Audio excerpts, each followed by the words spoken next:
Salut, bonjour, bonsoir, tout dépend de l'heure. Vous me recevez, c'est Passika, votre happiness coach. Bienvenue au Boost Interview face à Passika. Aujourd'hui, j'ai en face de moi Claudia Mukenzi. Bonjour Claudia. Bonjour Passy. Comment tu vas? Très bien, merci. Toi? Merci en tout cas pour ta présence. Je suis très ravie de te voir aujourd'hui. Qui es-tu Claudia?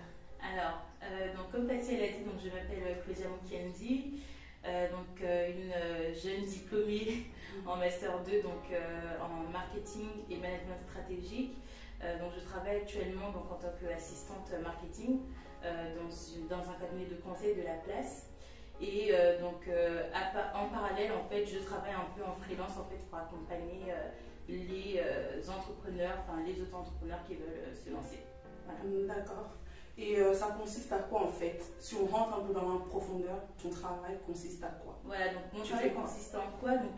Pour la partie freelance en tout cas, en fait je vais vraiment accompagner ces auto-entrepreneurs qui vont se lancer en fait dans la stratégie marketing. En fait c'est vraiment sélectionner avec eux tout ce qui est indicateur de performance en fait pour leur entreprise. C'est aussi un peu l'étude en fait justement du content marketing, un peu ce qu'ils devront en fait poster comme contenu sur leurs réseaux sociaux. Analyser aussi leur présence digitale un peu, c'est aussi en fait finalement définir en fait en fonction de leur secteur d'activité sur quel type de réseaux sociaux par exemple être ou ne pas être en fait. D'accord. Parce que vous n'allez pas choisir quand même sur quel type de réseaux sociaux. Exactement. En fonction d'un business ou de l'autre en fait, on peut par exemple être présent sur LinkedIn, YouTube, un peu les basiques Twitter, et d'autres peut-être Twitter ça serait vraiment pas le réseau en fait sur lequel y aller quoi. Donc c'est vraiment l'analyse en fonction de votre secteur, de votre offre, service, produit, et puis voilà. D'accord.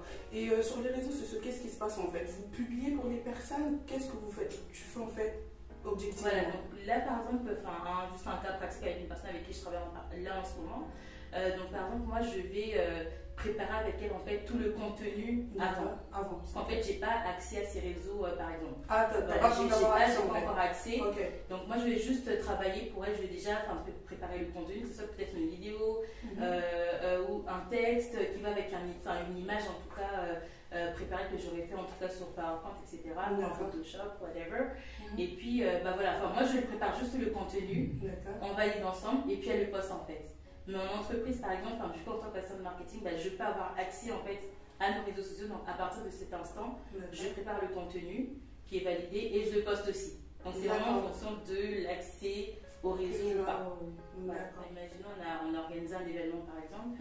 Donc, avant l'événement, il y a tout ce qui est création justement d'invitation en fait de l'événement qu'on voit sur les réseaux sociaux.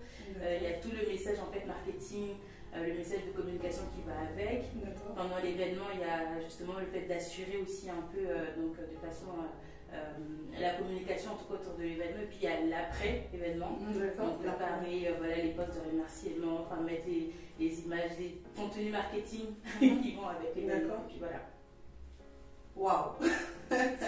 Ça fait un peu beaucoup tout ça en fait. En travail, en matière de travail, ça demande beaucoup d'énergie. Effectivement, c'est ça. Ça demande beaucoup d'énergie. Et surtout de l'imagination, je pense. Effectivement, c'est ça. Beaucoup de créativité. Mais comme j'ai toujours dit, en fait, à partir du moment où on aime, en fait, qu'on a la passion pour ce qu'on fait, en fait, on élimine très facilement en fait, le mot travail. Parce que je pense que le mot travail, ça vient un peu. C'est surtout quand on est passionné en fait. Voilà, c'est ça. Donc, il faut vraiment être passionné pour bien faire. En parlant de passion, qu'est-ce que tu fais en dehors de ton travail? Qu'est-ce que tu aimes faire, tes activités? Qu'est-ce que tu fais à part ça? Super. Donc, en dehors de mon travail, alors moi, je suis une passionnée du chant. Donc, je chante énormément en famille, toute seule. Je suis passionnée aussi de la cuisine. D'accord. Donc j'aime bien cuisiner. J'aime bien cuisiner, aller chercher un peu les nouvelles recettes, etc. Tester des trucs. C'est tout moi ça quand je suis à la maison. À côté de ça, il y a pas mal de choses. L'écriture aussi, j'écris beaucoup. J'aime beaucoup écrire. Des inspirations de chant ou encore écrire un peu des petits quotes un peu d'encouragement. Franchement, j'aime beaucoup écrire. La lecture aussi, franchement. C'est parfait ça. Exactement. Je me suis mise il y a quelques années, là franchement c'est magnifique. La lecture elle bâtit en fait. Exactement. Elle bâtit l'esprit. C'est vrai, je me rends compte aussi. Avant je n'étais pas trop lecture, mais après ça fait un moment que je me suis mise dans la lecture, c'est pas mal. Effectivement. Et tu peux pas nous chanter un petit truc, un utiliser ta calculatrice pour m'entendre. J'ai un peu parlé facile. C'est pas grave. Chanteuse, on sait pas, que voilà quoi. Ah là là, facile. Tu as forcément une chanson que tu aimes chanter tout le temps, je sais pas. Alors, qu'est-ce qui me vient là comme ça? C'est sûr, toi, c'est le gospel, donc... Oui, bah, ça c'est sûr. Ça c'est sûr. Ça c'est sûr. Après, c'est... Par exemple, ce matin, tu as écouté quoi? Tu as chanté quoi? Ce matin, j'ai écouté. En fait, c'est ça mon problème. Parce que le matin, je suis tout le temps en musique. Donc, j'écoute pas mal de chansons. Et comme tu as dit, en fait, c'est vrai que j'ai pas de chanson... Enfin, j'ai pas une chanson en particulier qui me parle, mais... Ouais, donc, j'ai une chanson qui me vient là. I believe you're my healer. I believe you are all I need.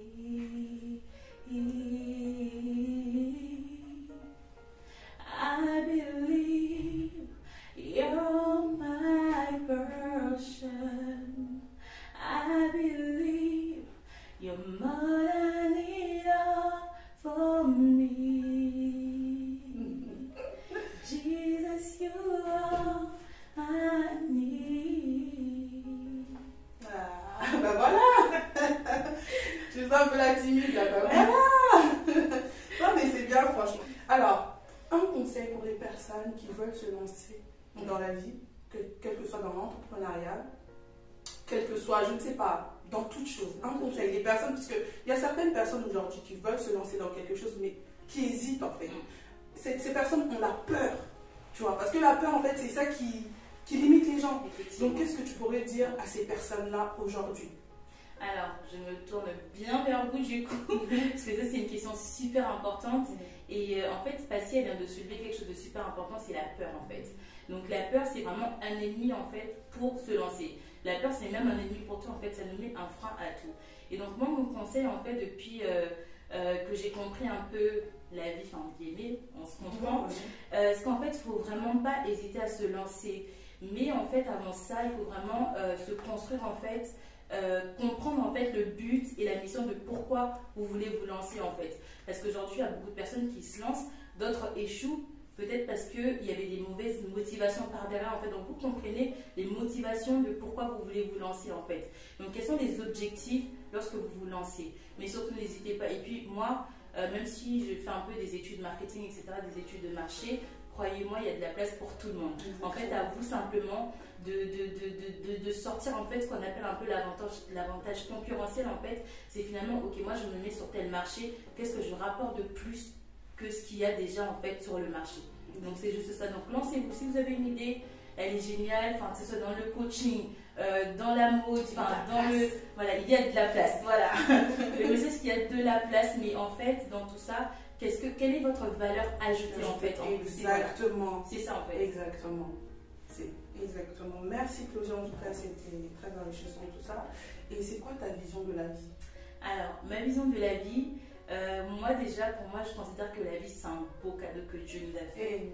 C'est un merveilleux cadeau. Pour moi, la vie, elle n'est pas compliquée. Vous savez, on a souvent ce langage facile de dire, oui, la vie, elle est compliquée. La vie, elle n'est pas compliquée. La vie, elle est belle, elle est telle que Dieu l'a faite. C'est nous qui la compliquons. En fait, il faut simplement considérer sa vie comme un livre, en fait, un livre avec des pages blanches que nous, on écrit en fait au travers de nos échecs, qu'on écrit au travers de nos erreurs et qu'on écrit aussi surtout au travers de nos succès, en fait. Finalement, donc voilà, pour moi c'est un peu ça la vie en fait. Exactement. La vie est une page blanche qu'on doit écrire et surtout ne pas avoir peur d'écrire. Et arrêtons d'être des spectateurs, soyons des acteurs de nos propres vies. Ça sert à rien de regarder une autre personne vivre sa vie et toi tu es là, tu fais que regarder la personne qui vit sa vie. Vis ta vie aussi. Totalement. Faut laisser des traces. Mais oui, il y a des personnes en fait, elles sont là, on dirait qu'elles sont venues accompagner les autres. Laisse des traces dans la vie. Il faut vivre en fait. Merci Claudia en tout cas pour cette réponse. Et dis-moi Claudia, à part le travail que tu fais, as-tu des projets que tu as déjà réalisés ou que tu veux réaliser? Alors j'ai des projets que je souhaite réaliser, un peu comme nous tous, on vient de parler tout à l'heure de se lancer. Exactement. Il ne faut pas hésiter. Donc effectivement, oui, ça fait quelques années en fait que voilà, j'ai à cœur vraiment d'une création d'entreprise, en fait, de travailler sur ça. Depuis à peu près 5 ans, donc ce sera un peu donc une entreprise en fait dont je ne vais pas tout révéler parce que c'est pas encore prêt, mais voilà, ce serait une entreprise en fait avec 4 volets, mais un volet en particulier qui me touche le plus en fait, c'est le volet en fait humanitaire en fait. Ça serait une fondation en fait à côté de l'entreprise pour vraiment apporter main forte en fait aux personnes démunies, enfin aux femmes, les hommes aussi bien sûr, j'ai mis, mais c'est vrai que j'ai vraiment un cœur en fait en particulier pour les femmes et les enfants. Donc voilà, c'est un peu un projet, voilà. Donc quand il sera prêt, j'en parlerai un peu plus en détail. Voilà. D'accord, oui. Ça marche, nous avons entendu Claudia. Tu as quelque chose à ajouter, Marie? Alors, ce que je peux rajouter, c'est déjà suivez beaucoup Passy, s'il vous plaît, notre happiness coach. C'est vraiment quelqu'un qui reflète beaucoup de bonheur en tout cas. Elle dégage quelque chose de particulier quand elle parle, quand elle est devant nous. Donc déjà, suivez-la au max, s'il vous plaît. Happiness coach. Voilà. Merci beaucoup. C'est vraiment gentil, je m'y attendais pas à ça. Faut pas me faire pleurer, moi je suis très très sensible. Donc faut pas me faire pleurer. Donc voilà, je vous ai présenté Claudia Mukendi, une jeune dame que j'apprécie énormément. Merci. J'aime beaucoup ton travail aussi. Et je pense que ce ne sera pas la dernière fois qu'on va se voir, en tout cas qu'on va s'asseoir comme ça et qu'on va parler. Okay. Voilà, c'était Pasika et Claudia Mukendi. Merci beaucoup. Merci beaucoup. Bye.